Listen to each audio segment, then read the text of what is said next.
Que le Seigneur Jésus-Christ vous bénisse, sans plus tarder, nous allons rentrer dans la parole pour pouvoir continuer, toujours sur le même point. Dimanche dernier, nous avons parlé sur qu'est-ce qu'un chrétien. Et ce matin, nous allons parler sur le plus petit des chrétiens et le plus faible. Et nous avons vu dimanche dernier, qu'est-ce que c'est qu'un chrétien? Un chrétien, c'est être semblable à Christ, avoir les mêmes caractéristiques que Christ, avoir la même nature que Christ et avoir les mêmes œuvres que Christ. Et en ayant fait cette petite étude, nous avons tout simplement compris qu'est-ce que c'est qu'un chrétien et personne ne peut se dire qu'il est chrétien sans avoir reçu le Saint-Esprit. C'est là-bas que vous comprenez en réalité que lorsque quelqu'un dit que c'est un chrétien et qu'il n'a pas le Saint-Esprit, il est en train de professer un mensonge et il est en train de rendre un faux témoignage de Christ et à Christ. Et ce matin, je voudrais toujours continuer sur la même lancée en parlant sur le plus petit des chrétiens et le plus faible. Parce que, sans plus tarder, nous allons prendre nos Bibles dans 1 Samuel chapitre 17, 1 Samuel chapitre 17, 1 Samuel chapitre 17, nous lirons le verset 42, ensuite nous lirons le verset 45, ensuite nous lirons le verset 50. Avant de commencer, si l'on peut prier ensemble et se mettre debout. Dieu notre Père, c'est encore une joie pour nous de nous tenir dans ta maison pour pouvoir écouter ta parole, ainsi que ceux dont tu permets de suivre d'une manière comme d'une autre. Mais nous savons, Seigneur, comme le dit de ta parole, il est agréable et doux pour les frères de demeurer ensemble. Et je suis dans la joie lorsque me dit, allons dans la maison de l'Éternel. Seigneur, nous voudrons encore recevoir de toi, mais pas d'une manière intellectuelle, afin de nourrir notre pensée humaine charnelle. Seigneur, mais nous voulons que ta parole puisse se faire chair dans nos âmes, car c'est de là que vient la vie. C'est pourquoi nous voudrons que chaque parole qui sortira, Seigneur, puisse produire ce qui est juste en nous, afin que nous puissions être agréables à toi. Aussi, Seigneur, nous te remettons entre les mains tous ceux qui sont partis en vacances, ainsi que tous les préparatifs qui sont en train d'être faits pour divers éléments. Nous savons, Seigneur, que toi, tu ne manques jamais d'agir en faveur pour tes enfants, afin que ta gloire puisse être encore plus grande et que leur foi puisse encore s'attacher encore à toi. Nous voudrons encore une fois livrer tout ce qui sera fait, afin que, Père, en te remettant cela entre tes mains, nous ne pourrons que nous attendre à quelque chose de merveilleux, de grand et de bon venant de toi. Et lorsque, Seigneur, il est question même du désert, et qu'il s'agit de tes enfants, Seigneur, le désert fleurit. Comme nous pouvons voir Israël, Seigneur, d'un rocher, l'eau a jailli. Seigneur, que tu sois encore le même Dieu, Seigneur, ce matin, afin que de là où, Seigneur, il y a encore des soucis, de la tristesse, de la maladie, tous les problèmes qui dérangent la foi, Seigneur, tous les problèmes qui troublent la vie de tes enfants, nous t'invitons à prendre la prééminence, à prendre le total contrôle de tout. Viens encore te faire connaître ce matin au milieu de nous. Bénis encore ta parole et la lecture de tout ce qui sera fait dans le nom de Jésus-Christ. Amen. Excusez-moi, juste 2 secondes, j'ai oublié quelque chose.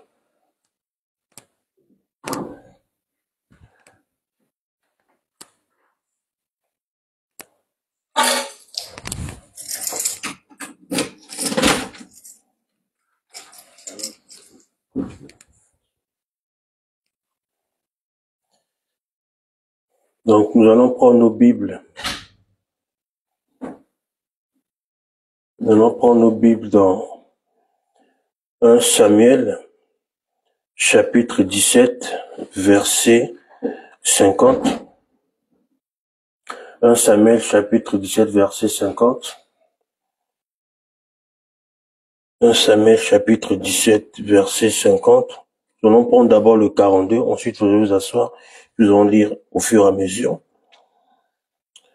Le Philistin regarda et lorsqu'il aperçut David, il le méprisa, ne voyant en lui qu'un enfant blanc et d'une belle figure.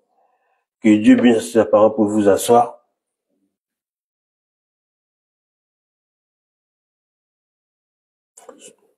Ce matin, je veux parler sur le plus petit des chrétiens et le plus faible. Bon, parce que dimanche dernier, nous avons parlé sur qu'est-ce qu'un chrétien. Et nous avons vu ce qu'est un chrétien. Mais maintenant, ici, nous voulons parler sur le plus faible pour montrer qu'est-ce que le plus faible peut accomplir dans cet état de faiblesse, quoique n'étant pas le chrétien le plus fort. Parce que tout le monde se situe dans une position plus spirituelle que les autres, plus grand que les autres, plus meilleur que les autres. Mais en réalité, quand on a défini qu'est-ce que c'est qu'un chrétien, toutes ces personnes-là sont éliminées. Et maintenant, nous allons parler ici ce matin sur le plus petit des chrétiens et le plus faible des chrétiens. Parce que si une personne n'est pas encore arrivée à avoir la vie de ce plus petit des chrétiens et de ce plus faible des chrétiens, cela veut dire que cette personne n'est tout simplement pas encore convertie. Que ce soit un ministre, peu importe ce qu'est la personne, aussi longtemps que la vie de Christ là, ne s'est pas encore totalement reflétée, il n'est pas encore devenu l'un des plus petits des chrétiens. Parce qu'aujourd'hui, si on regarde le monde religieux du message, tout le monde se dit grand, tout le monde se dit super, tout le monde se dit extraordinaire. Ça, c'est tout simplement des enseignements qui ont été mis de la levure et cela a levé la pâte. Prenez avec moi toujours 1 Samuel, chapitre 45. On lit au fur et à mesure. Là, c'est l'histoire de David qui était le plus petit parmi ses frères. Il n'était pas forcément le plus fort physiquement, mais il y avait quelque chose. Lisons au verset 45 de 1 Samuel chapitre 17. David dit aux Philistins, « Tu marches contre moi avec l'épée, la lance et le javelot, et moi je marche contre toi au nom de l'Éternel des armées, au nom de l'Éternel des armées, du Dieu de l'armée d'Israël que tu as insulté. » Or, nous connaissons tous l'histoire de David et Goliath. David, en le regardant physiquement, il n'était pas forcément le plus fort devant tout le monde vis-à-vis de Goliath. Il n'était pas le plus fort vis-à-vis de tout le monde, même vis-à-vis d'Israël. Il était le plus petit, le plus insignifiant. Quelqu'un qu'on ne pouvait pas forcément apporter un regard. Et nous connaissons tous l'histoire que lorsque David est arrivé sur le champ de bataille, il y avait un point qui était fondamental à ce moment-là, c'était que tous ses frères étaient rétrogrades. Et c'est pour le fait qu'ils étaient rétrogrades, c'est ce qui les emmenait à avoir peur de Goliath. Même le grand Saoul, lui qui avait combattu la guerre, lui qui avait beaucoup de victoires, mais lorsqu'il s'est retrouvé dans un état de rétrograde et qu'il a vu Goliath, parce que Dieu l'avait quitté, il n'avait plus la force pour pouvoir affronter l'ennemi. C'est ça le problème qu'il y a aujourd'hui. C'est qu'il y en a qui sont dans un état de rétrograde lamentable et il y en a qui sont pas encore convertis. C'est d'où les deux catégories qui sont en train de créer des problèmes. Et il y en a qui ne seront jamais convertis. Là, c'est encore une troisième catégorie. Prenez avec moi le verset, toujours le même livre, au verset 51 à 52 de 1 Samuel chapitre 17. Lisons ensemble. Ainsi, avec une fronde et une pierre, David fut plus fort que le Philistin. Il le terrassa et lui ôta la vie, sans avoir l'épée à la main. Il courut, s'arrêta près du Philistin, se saisit de son épée, qu'il tira du fourreau, le tua et lui coupa la tête. Les Philistins, voyant que leur héros était mort, prirent la fuite. Donc, même les Philistins là, quand ils ont vu David, Goliath va taper le petit là facilement. Goliath, on peut pas mesurer. Mais lorsque Dieu oint une personne pour pouvoir faire une certaine chose et que la vie de Christ enveloppe cette personne-là, c'est ce qui marque la différence. Parce que lorsque vous lisez le prophète dans la prédication, le prophète dit les rois du temps de la fin, tout le monde est en train de courir, tout le monde est en train de s'agiter, chercher des sensations pour pouvoir dire que l'onction fait la différence. Non, une onction qui vient sans la vie de la parole est une malédiction pour la personne. Parce que vous allez voir que la même onction, le même Saint-Esprit qui a béni le peuple d'Israël, lorsque ce même Saint-Esprit est venu sur Saoul, sur Balaam, quoique voulant maudire Israël, il a béni Israël. C'est là-bas les gens peuvent dire que l'onction fait la différence, oui. Mais la chose qui produit l'authentique différence, c'est la vie de la parole, par un véritable baptême du Saint-Esprit. Parce que nous avons des preuves aujourd'hui qu'il y a des gens qui partent voir les trucs de les marabouts, beaucoup de choses. On voit dans les vidéos, ils touchent la main, les gens tombent. Et il y a un point commun dans toutes ces personnes, c'est que lorsqu'ils opèrent, jamais ils ne citent le nom du Seigneur Jésus-Christ. Parce que vous allez voir dans la Bible, il est dit qu'ils chasseront les démons en mon nom. Ils guériront les malades en mon nom. Mais à aucun moment, ces personnes-là, ils ne citent le nom du Seigneur Jésus-Christ. C'est pour vous dire qu'ils sont sous l'influence d'une certaine divinité. Vous pouvez le lire dans la prédication, le christianisme contre l'idolâtrie. C'est de là aussi que j'ai un peu tiré mon message. Disons, le prophète dit sur la prédication du christianisme contre l'idolâtrie, au paragraphe 195. Écoutez ceci. Vous dites, frère Branham, je n'ai pas de puissance, moi non plus. Je n'ai aucune puissance. Eh bien, frère Branham, je suis un faiblard, moi aussi. Mais je ne compte pas sur ma force. Ce n'est pas de ma force qu'il s'agit. Je compte sur mon autorité. Voyez, sur l'autorité qui m'a été donnée. C'est ça.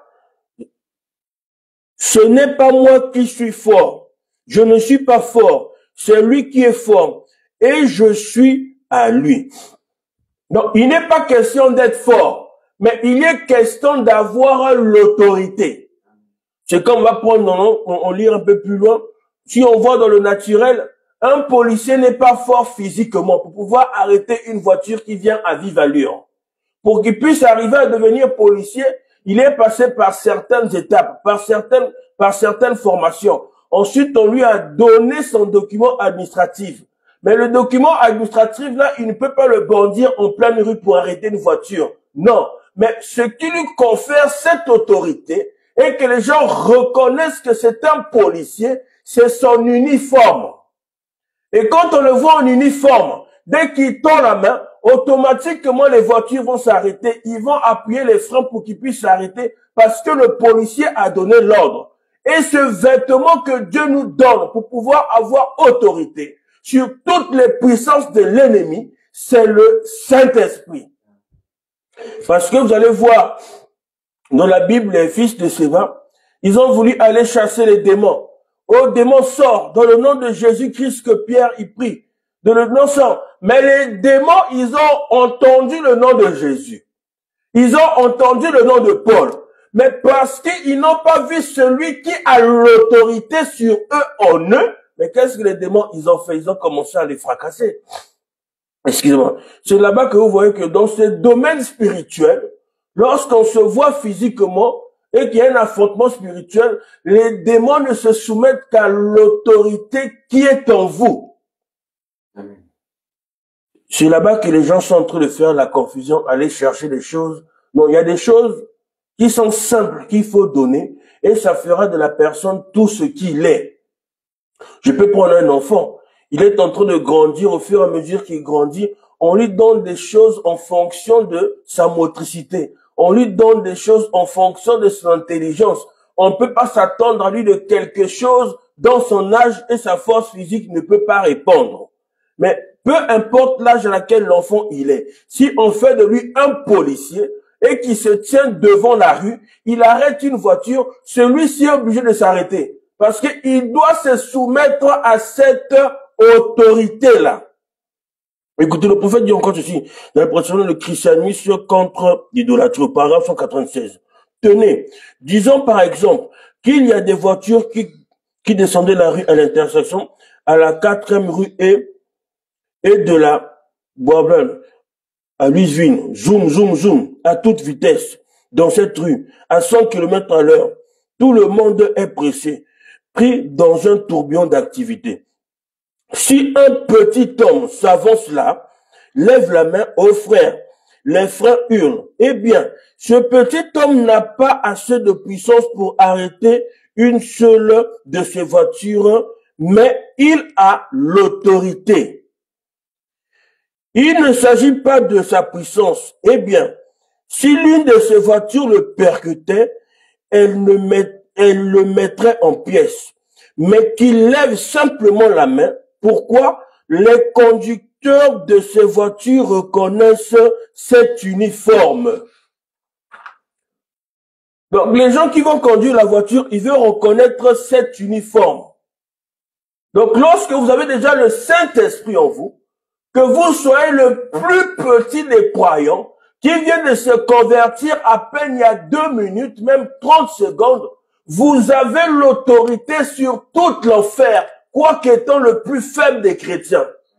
Alors, si on prend ça, nous allons nous rendre compte que dans les églises, on ne ramène pas les gens à devenir chrétiens, mais à se convertir à l'église, au système de l'église. Parce que lorsqu'ils sont confrontés à des situations, ils n'arrivent même pas à manifester la vie de ce chrétien le plus faible et le plus petit. Quelque part, le prophète dit que les conversions sont devenues très rares. Les gens ne se convertissent plus, mais il y a juste le conformiste. Le prophète dit encore ceci, toute la même prédication, les chrétiens contre l'idolâtrie, au paragraphe 197. Je vais aller rapidement parce que mon but n'est pas de vous retenir. Oh frère, ils reconnaissent cet uniforme. Ils donnent un coup de frein. Pourquoi? Regardez son autorité. Regardez ce qu'il y a derrière lui. Tout le système de la ville est derrière lui. Les forces de l'ordre de la ville sont derrière lui. Voilà ce que cet uniforme représente. Il est différent, oui monsieur, parce qu'il est policier. Et si nous rentrons dans le domaine spirituel, c'est que nous les chrétiens, nous sommes différents parce que nous sommes chrétiens. Nous prenons autorité sur chaque mauvais esprit dans le nom de Jésus-Christ. Combien même le chrétien soit dans tel état, je ne sais pas comment je peux dire, qu'il soit le plus pauvre ou comment, que ça fasse de lui le plus petit. Mais parce qu'il est le plus petit des chrétiens, la Bible nous dit, et c'est ainsi dit le Seigneur, il a plus de puissance pour terrasser tout l'enfer. D'où la question aujourd'hui, elle est où la vie de ce plus faible des chrétiens dans les gens? C'est que les gens ne sont pas des chrétiens. Parce que si le plus faible des chrétiens peut se mettre à genoux, commencer à prier, invoquer Dieu, et que tout l'enfer se mette à trembler, et que les démons commencent à lâcher leur emprise, alors on doit se poser la question, où sont ces promesses divines que Dieu a promis? Nous avons souvent que du mécanisme, mais remettons-nous vraiment en question, qu'est-ce qui est en train de se passer? Le prophète dit que le statut d'un homme parfait. Statut d'un homme parfait au paragraphe 358. Avez-vous déjà entendu ceci? Maintenant, laissez-moi vous dire ceci et restez vraiment, soyez bien à l'écoute. Vous voyez, la solidité d'une chaîne se mesure à son maillon le plus faible. Est-ce bien juste? Elle n'est pas plus solide que son maillon le plus faible. Là, c'est dans le domaine mécanique. Là, on va voir la chaîne, tout ça. Elle va toujours se rompre là où c'est le maillon le plus faible. Mais ici, vous voyez que si on doit mesurer comme ça et qu'on voit que la chaîne la plus faible, qui constitue un certain corps local ou comment, c'est assez compliqué. C'est là-bas où quand vous voyez toutes ces choses, vous examinez tout ce qui est en train de se passer, l'on doit se poser la question, qu'est-ce que l'on a prêché pour que les gens deviennent comme ça? Quel est l'esprit qui a été véhiculé pour que les gens soient comme ça? Sans pourtant se soucier du changement de vie, sans pourtant se soucier de leur âme. Écoutez, je continue à lire au paragraphe 359, toute la même prédication, c'est un nom parfait. Peu importe avec quelle solidité celles-ci sont construites, ceci est construit. S'il y a un maillon faible, c'est là où elle se casse. Et elle n'est pas plus solide que son maillon le plus faible. Là, le prophète est en train de poser. Donc, si les chrétiens les plus faibles, on ne peut pas le terrasser par le moindre démon, alors on peut dire que la chaîne des véritables chrétiens, remplis du Saint-Esprit, elle est indescriptible. Parce que le plus faible de la chaîne, il domine sur tous les mauvais esprits de l'enfer. Écoutez, le prophète dit ceci, dans la prédication de la foi, année 57, au paragraphe 33. Parfois, nous qui fréquentons l'église, il semble que nous n'ayons pas, pour ainsi dire, l'intelligence spirituelle qu'il faut pour faire la différence. Si nous l'avons, il n'y a pas de différence dans notre comportement. Voilà le problème. Les gens vont partir à l'église, ils vont écouter la parole, ils n'ont pas assez d'intelligence spirituelle pour s'examiner, pour voir la différence que cela produit dans leur comportement de tous les jours. C'est juste une connaissance qui s'amasse et on dit qu'on a le Saint-Esprit. Non, quand quelqu'un il a le Saint-Esprit, il devient un chrétien, excusez-moi, il devient un chrétien et cela veut dire semblable à Christ. Et nous avons vu la définition dimanche dernier. Il a la capacité de Christ. Il a la qualité de la nature de Christ. Il est exactement comme Christ. Il a la même vie de Christ. Il a le même comportement et le même caractère. Alors, si on ramène ça aujourd'hui, nous comprenons qu'en réalité, beaucoup ne sont pas des chrétiens. Mais on les a juste donné l'étiquette de chrétiens. Le prophète dit encore sur la prédication le christianisme contre l'idolâtrie, au paragraphe 192. Maintenant, écoutez, alors, le plus petit de ceux qui sont, le plus petit de ceux qui croient en lui, peu importe depuis combien de temps, ou qui que vous soyez petit, ou quoi que vous soyez, le plus petit de ceux qui croient en lui, qui sont en lui, domine sur toute la puissance du mal. Le plus petit. Le prophète il dit, peu importe, ça fait combien de temps qu'il est converti. Parce qu'il a Christ en lui. Et que Christ est en lui, lui il est en Christ. Peu importe la quantité de démons, lui il domine sur tous ces démons-là. Donc en fait de compte, le plus petit des chrétiens, vis-à-vis de l'enfer, il est comme le plus fort des chrétiens. Continuez à lire, voyez, regardez, Christ est la tête du corps, pas vrai? Eh bien, partout où est la tête, le corps y est avec elle. Gloire, partout où va ma tête, mon corps suit. Et là où est Jésus, l'église y est aussi. Amen. Il ne s'éloigne pas de sa parole. Il demeure dans sa parole.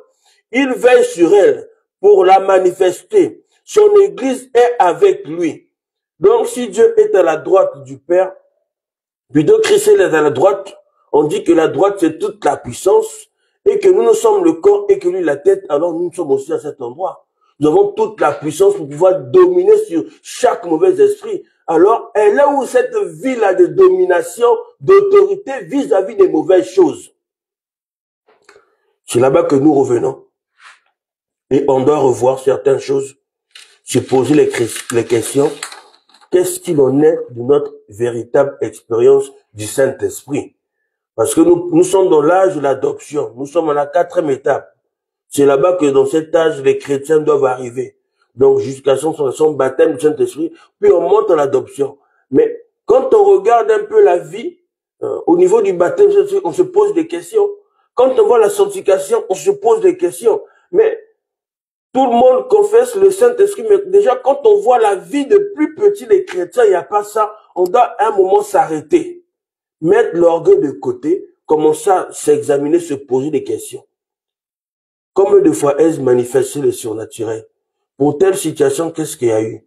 Il y a eu telle chose, oui, j'ai pris, l'enfant était guéri. Seigneur, aide-moi à grandir encore davantage. Or, pour que vous puissiez grandir, il vous faut accepter toutes les situations que Dieu met devant vous, mais vous devez les vaincre par la force de la parole. Toutes les fois que Dieu s'est retrouvé vis-à-vis de Satan, Dieu l'a vaincu toujours par la parole. Écoutez le prophète Jésus dans le chef-d'œuvre de Dieu identifié. Au paragraphe 128. Oh mon ami chrétien, revêtez-vous de toutes les armes de Dieu. Ne vous tenez pas en retrait avec une petite idée, un credo quelconque ou une position que vous défendez. Quand vous partez combattre l'ennemi, revêtez-vous de toutes les armes de Dieu, comme notre Seigneur l'a fait. Il a démontré que le chrétien le plus faible peut vaincre Satan en se servant uniquement de la parole. Donc, le chrétien le plus faible, Dieu a montré que le chrétien le plus faible va vaincre Satan uniquement par la parole. Et maintenant, on dit la parole, c'est quoi? La parole, c'est Dieu. Au commencement était la parole est avec Dieu, la parole, Jésus. Continue à lire. Il avait des pouvoirs. Il aurait pu frapper Satan n'importe comment. Ça, c'est lorsqu'il y avait eu la confrontation, je crois, dans le coup de Matthieu, à son gré. Mais il n'a pas utilisé ça. Il s'est simplement servi de la parole. Et il l'a vaincu par la parole. Il est écrit, partout il est écrit. Donc, il a vaincu Satan par la parole de Dieu. Dieu a vaincu Satan par la parole. Il avait tous les pouvoirs. Il pouvait tout faire, même l'anéantir à ce moment-là. Mais il a voulu montrer l'exemple que le plus faible et le plus petit des chrétiens, pour vaincre le diable, c'est seulement par la parole. Aussi, nous devons faire attention, comme la Bible dit, que tu ne tenteras pas le Seigneur ton Dieu.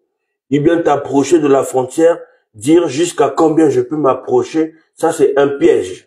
Parce qu'on ne tente pas Dieu. Il y en a des fois qui arrivent à moi, frère, tu sais, moi, je peux tout faire, t'inquiète pas, je résiste. Non, on ne doit jamais tenter le diable. Parce que lorsque vous allez dans le but de tenter, vous n'êtes pas sous la conduite de Dieu. Vous êtes en train de vous-même vous exposer à quelque chose qui va vous ruiner plus tard. En fin de compte, vous risquez même de ne pas vous relever. C'est pour ça qu'il y a des choses, c'est mieux de ne pas commencer. Si vous pouvez prendre avec moi 1 Corinthiens. 1 Corinthiens chapitre 1 verset 25.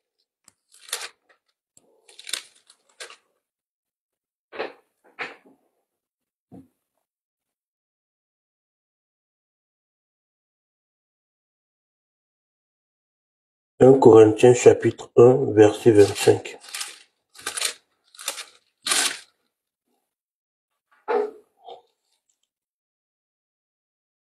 Car la folie de Dieu est plus sage que les hommes, et la faiblesse de Dieu est plus forte que les hommes. » Donc quand un homme, même s'il est comment, il peut paraître faible, comment qu'il ait la faiblesse de Dieu en lui comme ça, mais pour Dieu c'est l'homme le plus fort, qu'il est plus fort que tous les autres. Donc c'est là-bas que vous comprenez ce que nous définissons souvent, nous les humains, d'après notre compréhension. Ce n'est pas forcément ce que Dieu voit. Parce que la Bible dit aussi dans les Proverbes que la sagesse de l'homme est une folie pour Dieu. Et la sagesse de Dieu est une folie pour l'homme. Et un homme qui a le Saint-Esprit ne peut pas vivre en se conformant à ce que les gens pensent de lui. Ou bien qu'il va vivre d'une manière pour pouvoir plaire à tout le monde. Non. On en parlait avec des frères hier. Quelqu'un qui est populaire et que tout le monde se plaît avec lui, surtout s'il y a des femmes autour, il y a naturellement, obligatoirement le péché. Parce que quelqu'un qui est populaire, comme Christ l'a été dans sa parole, on doit le critiquer, on doit le mépriser. Parce qu'il a dit, ce qu'on a fait au bois sec, on le fera aussi au bois vert. Donc de la même manière, il a dit, c'est que j'ai été méprisé, vous aussi vous le serez. Mais comment vous êtes populaire, tout le monde se plaît et il y a toujours... Non, non, c'est que le péché n'est pas loin. Parce qu'un chrétien dans sa popularité, le pécheur va toujours le mépriser et l'incrédule. Continuez à lire. Donc nous comprenons aussi que le chrétien le plus petit et le plus faible, il sera forcément méprisé, il sera forcément critiqué dans une certaine forme de popularité. Quand le prophète dit ce paragraphe, dans toute la même prédication, le christianisme contre l'idolâtrie au paragraphe 100, au paragraphe 193, et écoutez, vous dites, mes frères Branham, je suis le plus petit. Frère Branham, je suis le plus petit. Ça, c'est la plante de ses pieds. Mais souvenez-vous, il a triomphé avec vous. Il a triomphé avec vous de tout. Même si vous n'êtes que la plante de ses pieds. Donc, dans la partie du corps de Christ, même si vous êtes l'orteil, même si vous êtes que la plante ou quoi que ce soit de la partie du corps de Christ que vous représentez, vous avez vaincu avec lui toute la puissance de l'ennemi. Continuez à lire.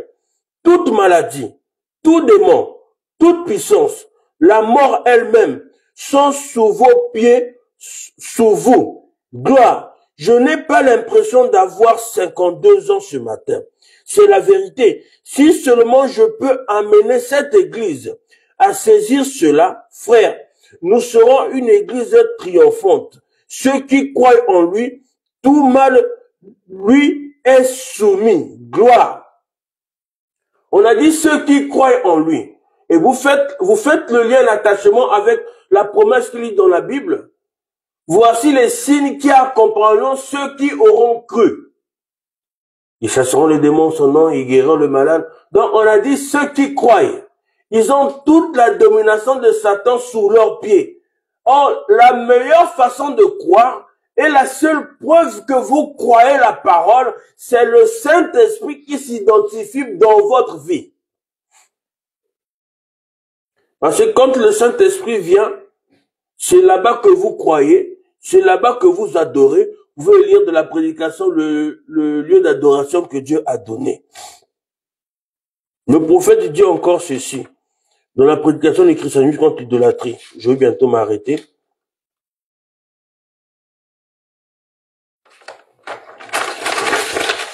Le christianisme contre l'idolâtrie, le prophète dit ceci, au paragraphe 200. C'est ce que le policier, ce n'est pas ce petit homme qui se tient là, ce n'est qu'un homme ordinaire, mais c'est ce qu'il représente. Notre armure, c'est Jésus-Christ. Oui, monsieur.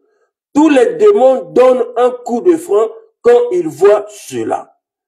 Quand ils voient cette armure complète de Dieu, le vrai baptême du Saint-Esprit, amen, lorsqu'ils voient ça, venant directement du trône de Dieu, revêtu de l'armure complète de sa résurrection, amen. Donc le diable, il reconnaît, il sait qui a le Saint-Esprit et qui n'a pas le Saint-Esprit. Vous ne pouvez pas le mentir. Vous ne pouvez pas faire semblant devant lui. Il saura que vous n'avez rien. Et à ce moment-là, vous serez à sa merci. Parce que le diable ne reconnaît que cette chose-là.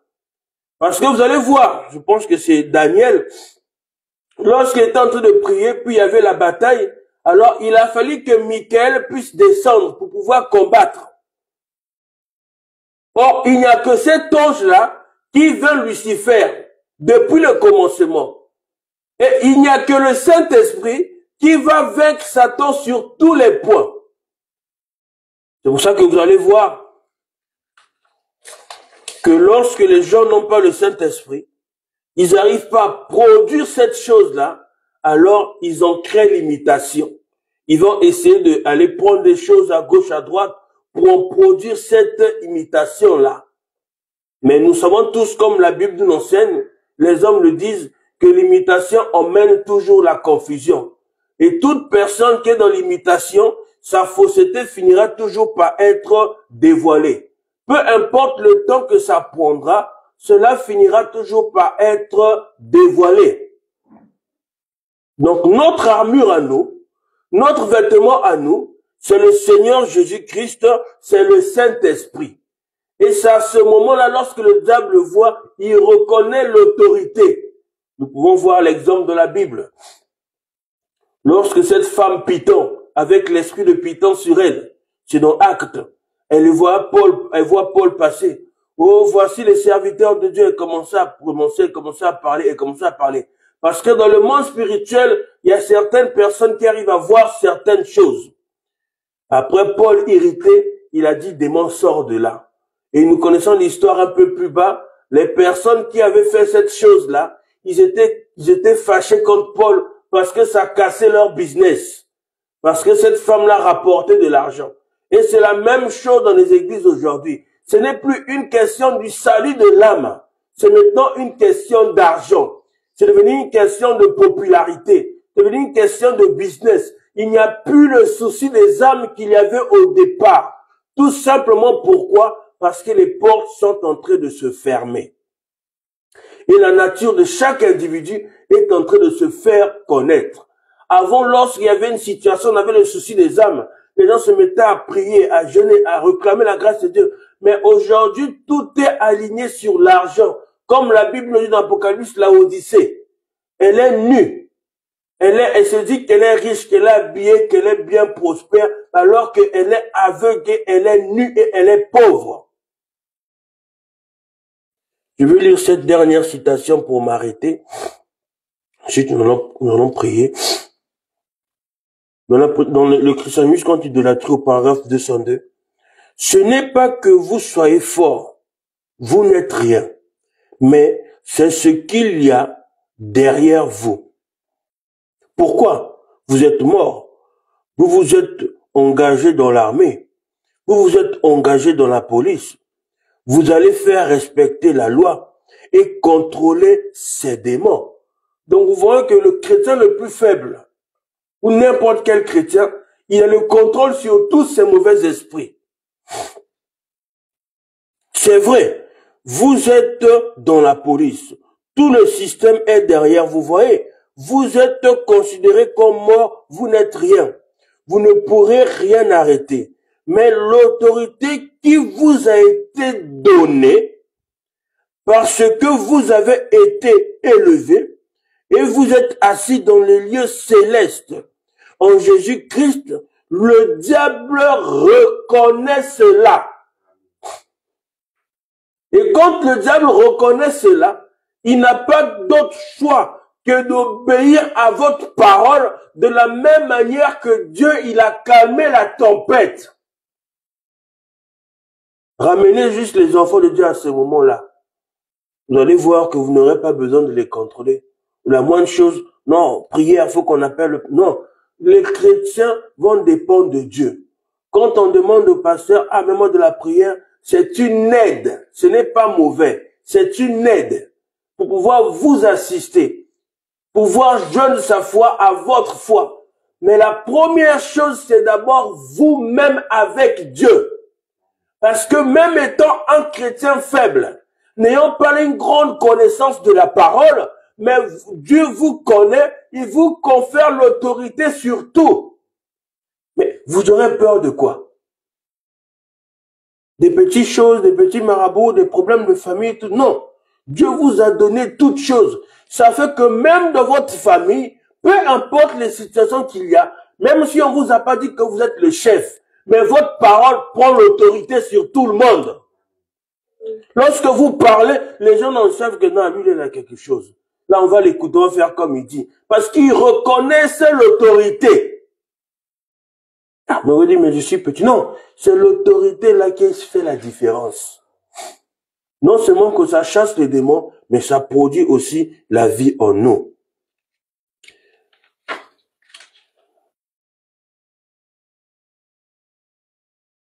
Je veux lire cette dernière citation, je m'excuse, après je vais m'arrêter. Je veux essayer de ne pas commenter. Dans la prédication, la foi, paragraphe 57. en parlant de David. Or, le petit David ne faisait pas le poids du tout. D'abord, il n'était qu'un jeune garçon.